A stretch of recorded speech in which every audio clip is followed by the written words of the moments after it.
to keep this democracy, it demands, especially in times like these, of a significant challenge that demands sacrifice.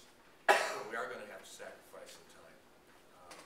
My wife and I have committed that. We took a while to make that decision when we were asked to consider running again. And, you know, been there, done that.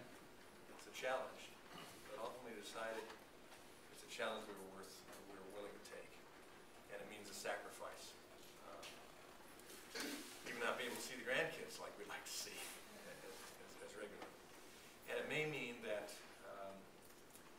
there'll be some times of hunting, some times of doing our normal target shoot, or whatever else that we have to give up now. Make sure that you go to center line and keep going there. Keep the place open. But work the schedule, because it's going to take a concerted effort from here through November to make these changes. Acorn believes that. They did in the last election. When George Soros, MoveOn.org, Michael Moore, who supported my opponent, Mark Schauer, Acorn people that walked all across this district, and I saw them walking late the night before the election, and I saw them the next morning walking in downtown Jackson, making sure people got it. They committed to it, and we have to do the same to take it back. Sadly, we're not in positions where we have the time to do some of the things that these people today have.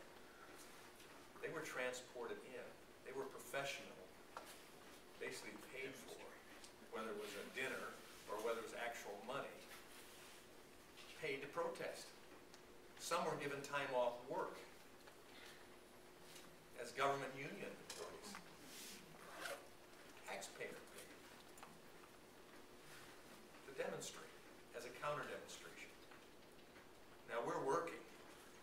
You have your jobs. You're trying to make money, keep your house and limb together, and pay the taxes, and the taxes, and the taxes. To care for some people like this. And so you can say, man, I don't have time, ability to do it. Well, we're going to have to find time. And I don't know how, that's each individual has to do that, but I think we have to commit. And then we can't let down after, because they'll keep coming back. And their vision, it's clear to me now, Barack Obama's vision for this country is far different than Madison, Washington, Jefferson, Adams, Tim Walberg, and most every one of you in the room today, if not all of you.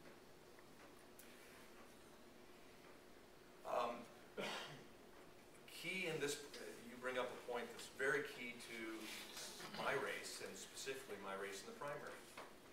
There are, I believe now, 5 of us in the race, maybe 6 in the race. Only one in the race has a record. Only one has ever taken an oath of office as an elected official.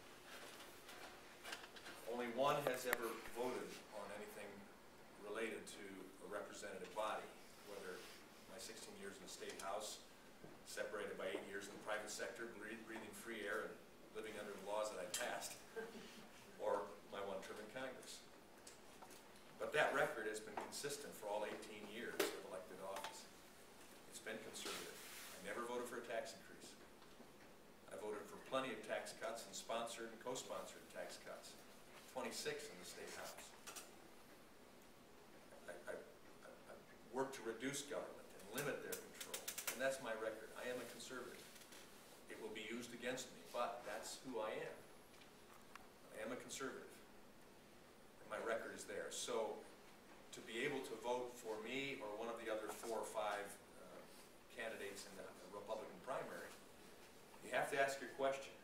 In this economy, this world in which we live, do you want to take a chance on a pig in a poker? Those other 4 or 5 may truly be conservatives too. They're all trying to run to the right of Tim Walberg or the same as Tim Walberg. They're just saying, I'm old.